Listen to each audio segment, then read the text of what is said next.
আসসালামু আলাইকুম, স্বাগত জানাচ্ছি আর টিভির রাতের সংবাদে। পুরোটা সংবাদে আপনাদের সাথে রয়েছে আমি নুসরাত সুজানা। শুরুতে জানিয়ে দেব মার্কেন্টাইল ব্যাংক সংবাদ শিরোনাম।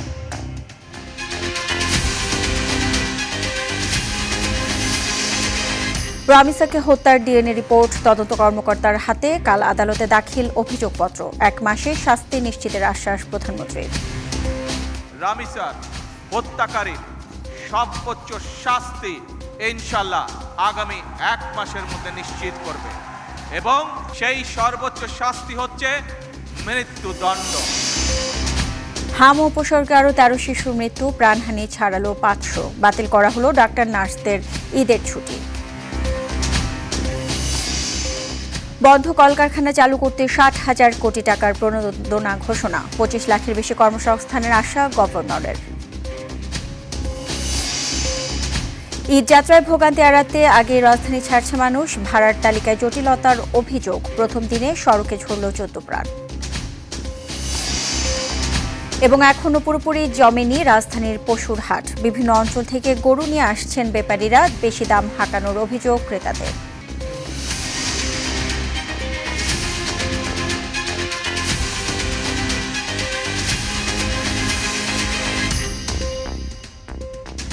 দর্শক শুনছিলেন মার্কেন্টাইল ব্যাংক সংবাদ শিরোনাম, এবার বিস্তারিত।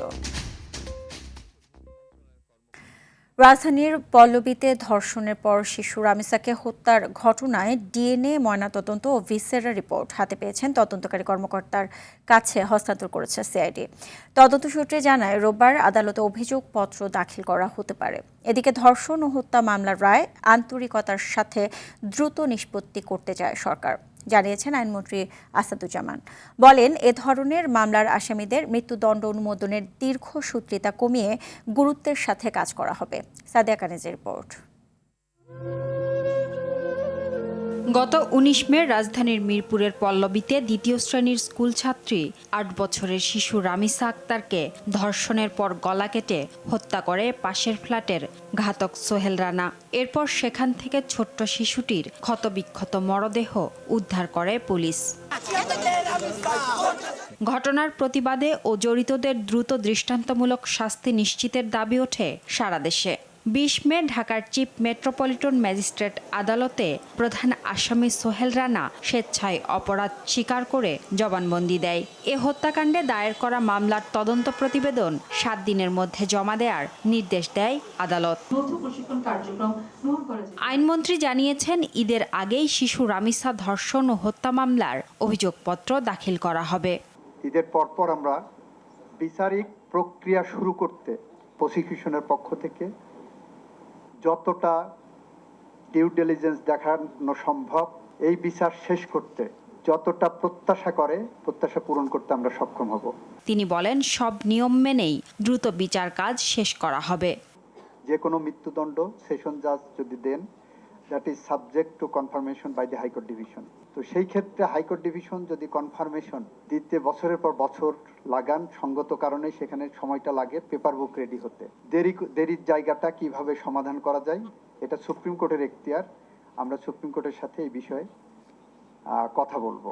রাজধানীর মহাখালী ব্র্যাক সেন্টারে আইনগত সহায়তা অধিদপ্তর ও ব্র্যাকের যৌথ উদ্যোগে আইনগত সহায়তায় সমন্বিত উদ্যোগ, দায়িত্ব ও বাস্তবায়ন কৌশল বিষয়ক এক মতবিনিময় সভায় আইনমন্ত্রী বলেন, সারা দেশে 45 লাখ মামলা ঝুলে আছে। আগামী 2 বছরের মধ্যে অর্ধেক মামলা নিষ্পত্তি করতে চায় সরকার। 45 লক্ষের মতো মামলা পেন্ডিং সারা বাংলাদেশে এখন, সুপ্রিম কোর্ট থেকে সহকারী জজ পর্যন্ত। সেগুলো 80% একদিনের মধ্যে নিষ্পত্তি করা সম্ভব। অনুষ্ঠানে আইন সেবা সবার দোরগোড়ায় পৌঁছে দিতে নানা প্রস্তাব দেন বক্তারা। এসব প্রস্তাব বিবেচনার আশ্বাস দেন আইনমন্ত্রী। আমাদের টপ প্রায়োরিটির মধ্যে এটা আছে। সাদিয়া কানিজ, আরটিভি, ঢাকা। আগামী 1 মাসের মধ্যে রামিসার হত্যাকারীর সর্বোচ্চ শাস্তি মৃত্যুদণ্ড নিশ্চিত করবে সরকার, এমন প্রতিশ্রুতি দিয়েছেন প্রধানমন্ত্রী তারেক রহমান। বলেন, একটি গোষ্ঠী রামিসা হত্যাকাণ্ডকে ইস্যু করে দেশে অস্থিতিশীল পরিবেশ সৃষ্টির পায়তারা করছে। দেশের মানুষের ভাগ্য নিয়ে কাউকে ছিনিমিনি খেলতে দেয়া হবে না বলেও হুঁশিয়ারি দেন প্রধানমন্ত্রী। ময়মনসিংহের ত্রিশালে পৃথক অনুষ্ঠানে এসব কথা বলেন প্রধানমন্ত্রী। রুদ্র রফিকের রিপোর্টে দেখুন বিস্তারিত। পিতা শহীদ প্রেসিডেন্ট জিয়াউর রহমানের স্মৃতি বিজড়িত ত্রিশালের বৈলর ইউনিয়নের ধরার খালের পুনঃখনন করতে ময়মনসিংহে প্রধানমন্ত্রী তারেক রহমান নিজ হাতে কোদাল দিয়ে মাটি কেটে উদ্বোধন করেন পুনঃখননের। খালের পাড়ে রোপণ করেন তালগাছ। ৪৭ বছর আগে ত্রিশালের ধরার খালটি খনন করেছিলেন তৎকালীন রাষ্ট্রপতি জিয়াউর রহমান। তবে দীর্ঘদিনের অব্যবস্থাপনা আর সংস্কারের অভাবে এই খালটি এখন মৃতপ্রায়। প্রধানমন্ত্রী তারেক রহমান খালটি পুনঃখনন করায় এই এলাকার মানুষের মাছে ভাতে বাঙালির সেই দিন ফিরে আসবে বলে মনে করছেন স্থানীয়রা। পরে সুধী সমাবেশে প্রধানমন্ত্রী বলেন, একটি গোষ্ঠী সরকারের উন্নয়ন পরিকল্পনা ভেস্তে দিতে ষড়যন্ত্র করছে। বাংলাদেশের জনগণ যেহেতু বিএনপিকে ভোট দিয়ে সরকার গঠন করতে ক্ষমতা দিয়েছে, সেই জন্যই তাদের জ্বালা হচ্ছে এবং এই জ্বালার কারণেই তারা এইসব কর্মকাণ্ড করছে। তাই তো আমরা ধরে নেব, তাই নয় কি? আইনের শাসন ও ন্যায় বিচার প্রতিষ্ঠায় সরকার বদ্ধপরিকর বলে জানান তারেক রহমান। যে কোনো অন্যায়কারীর তাকে শাস্তি দিতে হলে, তাকে তার বিচার করতে হলে সরকারের কতগুলো নিয়ম কারণ আছে। কিছু সংখ্যক মানুষ একটা পরিস্থিতি তৈরি করার চেষ্টা করছে, রাস্তাঘাট বন্ধ করে দিচ্ছে, যানবাহন চলাচল বন্ধ করে দিচ্ছে, এখানে আগুন ধরাচ্ছে, ওখানে উত্তেজনা সৃষ্টি করছে। আপনারা কি মনে করেন, প্রথমেই কি আইনের শাসনকে তারা বাধাগ্রস্ত করছে না? আইনকে আইনের মতন কি চলতে দিচ্ছে? দিচ্ছে না। জনগণকে সঙ্গে নিয়ে সব ষড়যন্ত্র রুখে দেওয়া হবে বলেও জানান প্রধানমন্ত্রী। এখন যারা অরাজকতা সৃষ্টি করতে চাইছে, খবর নিয়ে দেখেন, ওই ৫ই আগস্টে যারা বিতাড়িত তাদের সাথে এরা তলে তলে আবার খাতির শুরু করেছে। যেইভাবে ৯৬ সালে করেছিল, যেইভাবে ৮৬ সালে করেছিল, তাদের সাথে নতুন কয়েকটি লেজও গজিয়েছে, সুন্দর ছোট ছোট লেজও গজিয়েছে। নির্বাচনের আগে দেয়া সব প্রতিশ্রুতি সরকার বাস্তবায়ন করবে জানিয়ে প্রধানমন্ত্রী বলেন, ধরার খালের পুনঃখনন হলে প্রায় ৪,০০০ কৃষক এবং ২০,০০০ মানুষ সরাসরি উপকৃত হবে। খাল খনন যদি আমরা করতে পারি, তাহলে উপকারটা কাদের হবে? আপনাদের উপকার হবে না ক্ষতি? আপনারা বলেন উপকারটা আপনাদের হবে। এরপর ত্রিশালের নজরুল একাডেমি প্রাঙ্গণে জাতীয় কবির ১২৭তম জন্মজয়ন্তী উপলক্ষে ৩ দিনব্যাপী অনুষ্ঠানের উদ্বোধন করেন প্রধানমন্ত্রী। বলেন, জাতীয় কবি সবসময় অন্যায়ের বিরুদ্ধে সোচ্চার ছিলেন। আগামী ১ মাসের মধ্যে শিশু রামিসার হত্যাকারীর সর্বোচ্চ শাস্তি নিশ্চিতের আশ্বাস দেন প্রধানমন্ত্রী। শিশু নির্যাতন বা নারী নির্যাতন বর্তমান সরকার কোনোভাবেই মেনে নিবে না এবং বর্তমান সরকার রামিসার এই হত্যাকারীর সর্বোচ্চ শাস্তি ইনশাল্লাহ আগামী ১ মাসের মধ্যে নিশ্চিত করবে এবং সেই সর্বোচ্চ শাস্তি হচ্ছে মৃত্যুদণ্ড, যাতে করে ভবিষ্যতে আর কোনো ব্যক্তি মানুষ এইভাবে শিশু বা নারী নির্যাতন করার সাহস না পায়। শেষে নজরুল অডিটোরিয়ামে ময়মনসিংহ উত্তর, দক্ষিণ ও মহানগর বিএনপির সাংগঠনিক সভায় যোগ দেন প্রধানমন্ত্রী তারেক রহমান। জেলা প্রশাসক ও রুদ্র রফিক, RTV, ত্রিশাল, ময়মনসিংহ। মাননীয় প্রধানমন্ত্রী পতিত সরকারের আমলে পিরোজপুর জেলার এলজিইডি থেকে কোনো কাজ না করে ৩৫০০ কোটি টাকা লোপাট হয়েছে বলে মন্তব্য করেছেন স্থানীয় সরকার, পল্লী উন্নয়ন ও সমবায় মন্ত্রী মির্জা ফখরুল ইসলাম আলমগীর। ভবিষ্যতে এমন কোনো ঘটনা আর যেন না ঘটে, সেজন্য প্রকৌশলীদের সজাগ থাকতে বলেন তিনি। বিকেলে রাজধানীর ইঞ্জিনিয়ার্স ইনস্টিটিউটে আইইবির ৭৮তম প্রতিষ্ঠা বার্ষিকী উপলক্ষে এক সংবর্ধনা অনুষ্ঠানে এ মন্তব্য করেন।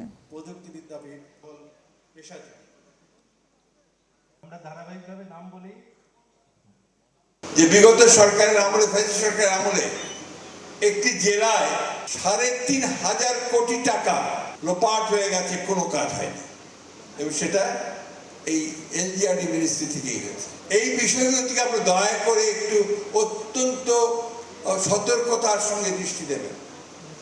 এই দেশের মানুষ এখন তার আগের মতো অত সব সিম্পল আছে, সরল আছে তা নেই। তারা কিন্তু সবকিছু বোঝেন, সবকিছু জানেন।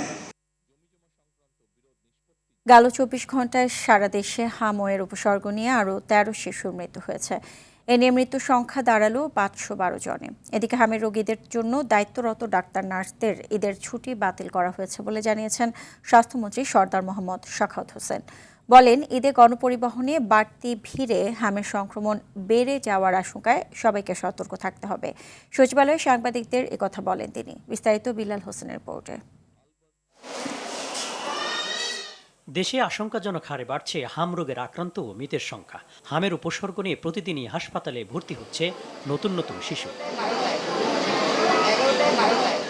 স্বাস্থ্য অধিদপ্তরের তথ্যমতে হামে আক্রান্ত হয়ে এখন পর্যন্ত মৃতের সংখ্যা দাঁড়িয়েছে ৫১২ জনে। ১৫ মার্চ থেকে এ পর্যন্ত আক্রান্ত হয়েছেন ৮,৯৯৪ জন। এ অবস্থায় হাসপাতালে হামে আক্রান্ত শিশুদের চিকিৎসা নিশ্চিত করতে চিকিৎসক ও নার্সদের ছুটি বাতিল করেছে স্বাস্থ্য মন্ত্রণালয়। সচিবালয়ের স্বাস্থ্যমন্ত্রী জানান, জরুরি স্বাস্থ্যসেবাতে ডাক্তার নার্সের ছুটি হবে না।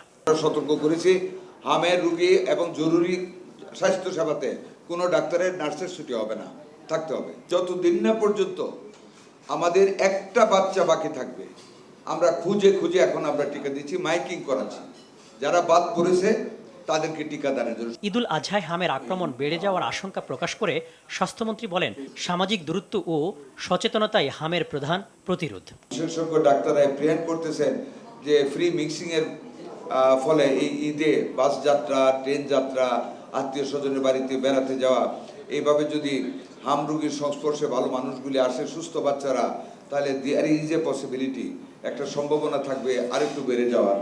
হামের প্রাদুর্ভাব মোকাবেলায় 11 set ventilator, 27 set nebuliser machine সহ চিকিৎসা সামগ্রী স্বাস্থ্যমন্ত্রীর কাছে হস্তান্তর করে international federation of red cross and red crescent society. Billal Hossain, RTV, Dhaka. বন্ধ কলকারখানা চালু সহ স্থবির অর্থনীতি চাঙ্গা করতে 60,000 কোটি টাকা প্রণোদনার ঘোষণা দিয়েছেন বাংলাদেশ ব্যাংক, যেখানে 41,000 কোটি টাকা পুনঃ অর্থায়ন তহবিল এবং 19,000 কোটি টাকা দেবে কেন্দ্রীয় ব্যাংক। এতে অন্তত 25 লাখ মানুষের কর্মসংস্থান হবে বলে আশা করেন গভর্নর মোস্তাকুর রহমান। তিনি জানান, ঋণ আদায় এবং খেলাপিদের বিষয়ে কঠোর অবস্থানে থাকবে বাংলাদেশ ব্যাংক। তৌহিদুর রহমানের রিপোর্ট, দেখুন বিস্তারিত। করোনা মহামারীর পর থেকে রাশিয়া ইউক্রেন যুদ্ধ, সর্বশেষ মধ্যপ্রাচ্য পরিস্থিতির প্রভাবে দেশের অর্থনীতি নানাভাবে ক্ষতিগ্রস্ত হয়েছে। এর ফলে একদিকে টাকার অবমূল্যায়ন, অন্যদিকে কাঁচামালের উচ্চমূল্য, সব মিলিয়ে বেশ কিছু কলকারখানা বন্ধ হয়ে গেছে। অনেক কারখানা কঠিন অবস্থা পার করছে। এ অবস্থায় বিশাল অঙ্কের প্রণোদনার ঘোষণা দিয়েছে বাংলাদেশ ব্যাংক। আমাদের প্রাইভেট সেক্টরকে বাংলাদেশ ব্যাংক মিলনায়তনে আয়োজিত সংবাদ সম্মেলনে প্যাকেজের বিস্তারিত তুলে ধরেন কেন্দ্রীয় ব্যাংকের গভর্নর। জানান, বিভিন্ন ব্যাংকের মাধ্যমে 41,000 কোটি টাকা দেয়া হবে। শিল্প ও সেবা খাতের জন্য 20,000 কোটি, কৃষি ও গ্রামীণ কার্যক্রমের জন্য 10,000 কোটি টাকা অন্যতম। এছাড়া বাংলাদেশ ব্যাংকের নিজস্ব তহবিল থেকে 19,000 কোটি টাকার মধ্যে ক্ষুদ্র ও অতি ক্ষুদ্র খাত, চামড়া ও চামড়াজাত পণ্য গুরুত্ব পাবে। টোটাল আমরা যে স্টিমুলাস প্যাকেজ ডিক্লেয়ার করছি 60,000 কোটি টাকার, এর মধ্যে 41,000 কোটি টাকা রিফাইন্যান্স ফান্ড আসবে আর 19,000 কোটি টাকা আসবে বাংলাদেশ ব্যাংক থেকে। এর মধ্যে অলরেডি আমাদের এখানে বেশ কিছু ফাইন্যান্স অলরেডি হয়ে গেছে। এই প্রণোদনার মাধ্যমে বিপুল সংখ্যক মানুষের কর্মসংস্থান হবে বলে আশা করেন তিনি। জানান, ঋণ বিতরণের পদ্ধতির কথা। একটা ব্যাংক তার বিচার বিশ্লেষণ করে লোন দিবে, সেখানে নিশ্চয়ই তারা ভালো বড়োয়ারদেরকে দিবে, এটা আমরা আশা করি। আমরা আশা করছি এর মাধ্যমে 25 লাখের বেশি কর্মসংস্থান হবে, যদি এটি সম্পূর্ণ আমরা সঠিক জায়গায় পূর্ণাঙ্গভাবে ক্রেডিটটা কাজ করে। বিতরণকৃত টাকা উদ্ধারে অতীতের তিক্ত অভিজ্ঞতা থেকে শিক্ষা নেওয়া হবে বলে জানান গভর্নর। অ্যাসেট রিকভারির বিষয়টা কিন্তু এত সহজ না, কারণ আমাদের চুরি হওয়া অ্যাসেট মোস্টলি কিন্তু পাচার হয়ে গেছে। ট্রেস অ্যাসেটের জন্য আমাদের নতুন আইনের আমরা একটা প্ল্যান করছি, যেটা আপনার ডিস্ট্রেস অ্যাসেট ম্যানেজমেন্ট অ্যাক্ট যেটা তৈরি হবে, অ্যাসেট ম্যানেজমেন্ট কোম্পানি হবে। আমরা আশা করছি যে ওই আইনটা যদি পাস হয় তখন অনেক অল্প সময়ে এগুলো সমাধান হবে। এদিকে খেলাপি ঋণের নামে বাংলাদেশ থেকে অন্তত 5 লাখ কোটি টাকা পাচার হয়েছে বলে জানান কেন্দ্রীয় ব্যাংকের গভর্নর। আসলে NPL বলছি আমরা সফিস্টিকেটেড ওয়েতে, এর একটা বড় অংশ কিন্তু আসলে চুরি হয়ে যাওয়া টাকা, এর এগেইনস্টে প্রপার কোনো অ্যাসেট নাই। তৌহিদুর রহমান, RTV, ঢাকা। সরকারি দল জনগণকে দেওয়া প্রতিশ্রুতি ভঙ্গ করেছে বলে মন্তব্য করেছেন জামাত ইসলামীর কেন্দ্রীয় সেক্রেটারি জেনারেল মিয়া গোলাম পরওয়ার। সকালে বরিশাল নগরীর একটি কমিউনিটি সেন্টারে মহানগর জামায়াতের 2 দিন ব্যাপী রুকন শিক্ষা শিবিরের শেষ দিনে প্রধান অতিথির বক্তব্যে কথা বলেন, আইন ও সংবিধান দিয়ে রাষ্ট্রীয় ব্যবস্থাকে এমন করতে হবে যেই ক্ষমতায় যাক না সে যেন জনগণের কাছে জবাবদিহি করতে বাধ্য থাকে।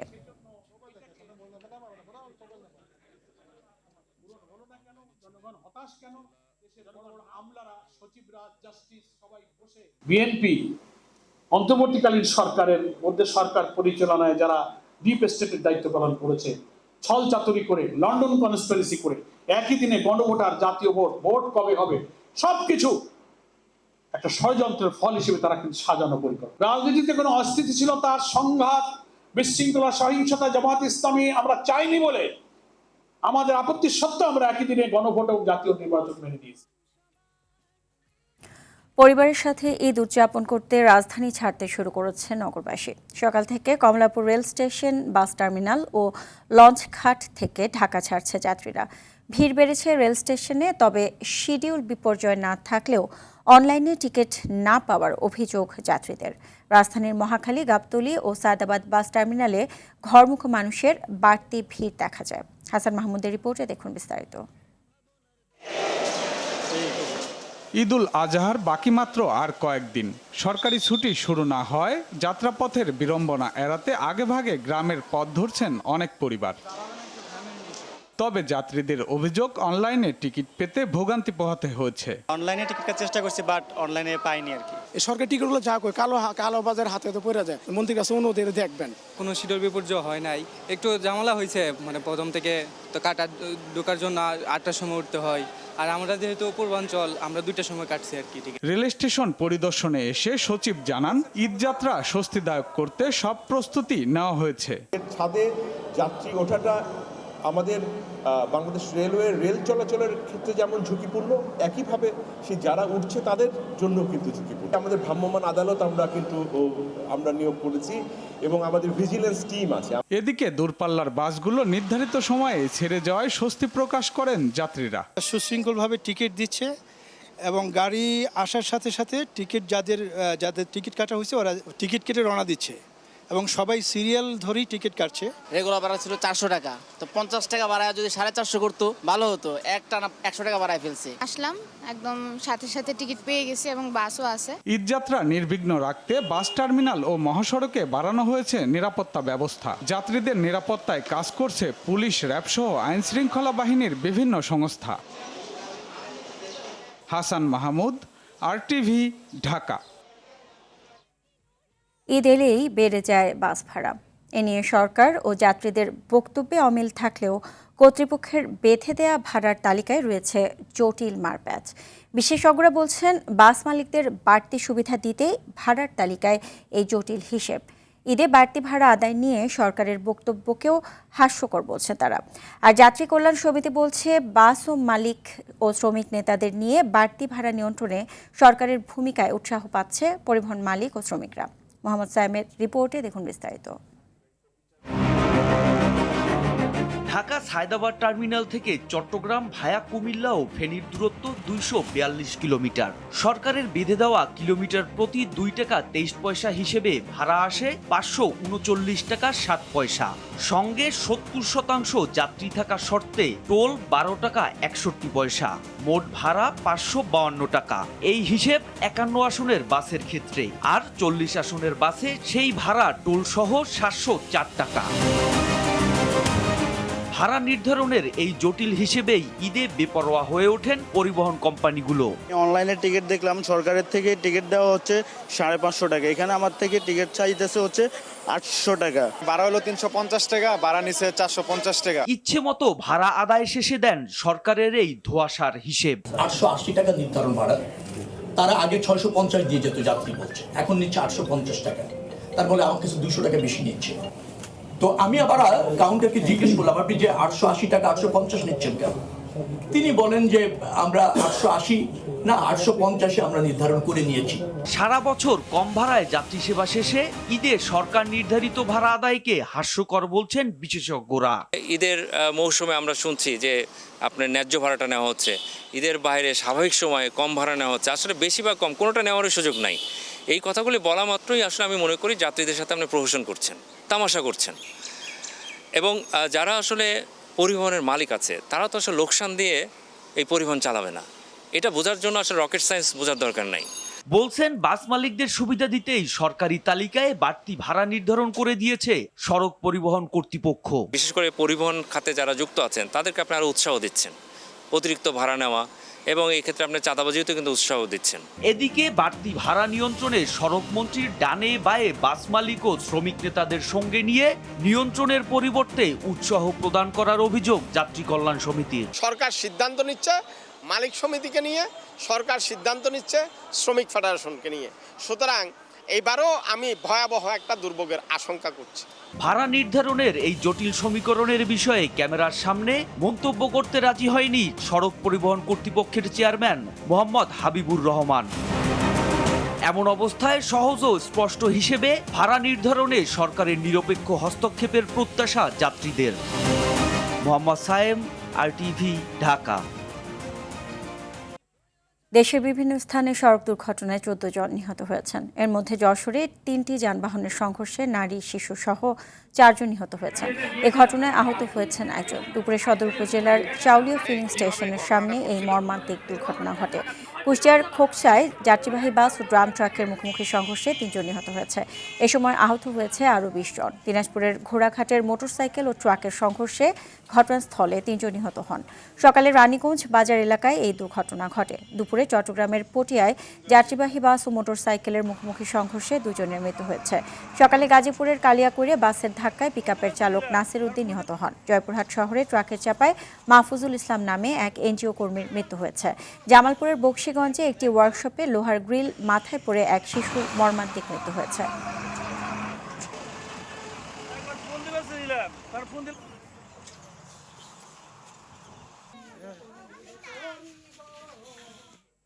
ঈদ সামনে রেখে এখনও পুরোপুরি জমে ওঠেনি রাজধানীর ঐতিহ্যবাহী গাবতলী পশুর হাট।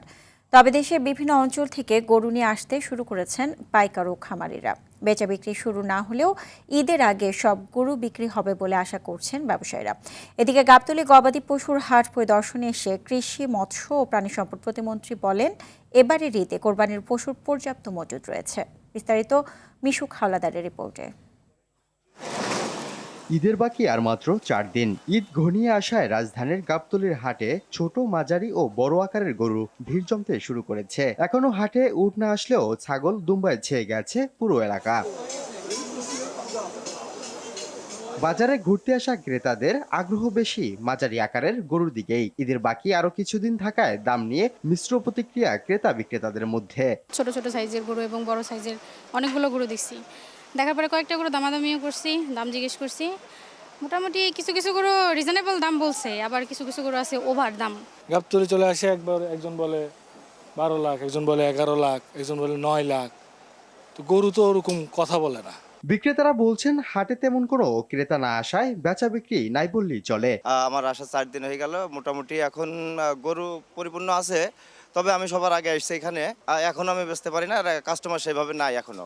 দাম কয় মনে করেন, আমরা কই এতই দাম কিছু কয়, কাস্টমার আসে কিছু মনে করেন, আমরা তো আর লসে তো আর বেচতে পারবো না, বুঝেন। এদিকে সকালে গাবতলী বাজার পরিদর্শনে এসে কৃষি, মৎস্য ও প্রাণী সম্পদ প্রতিমন্ত্রী সুলতান সালাউদ্দিন টুকু বলেন, দেশি গরুর পর্যাপ্ত মজুদ থাকায় আমদানির সুযোগ নেই।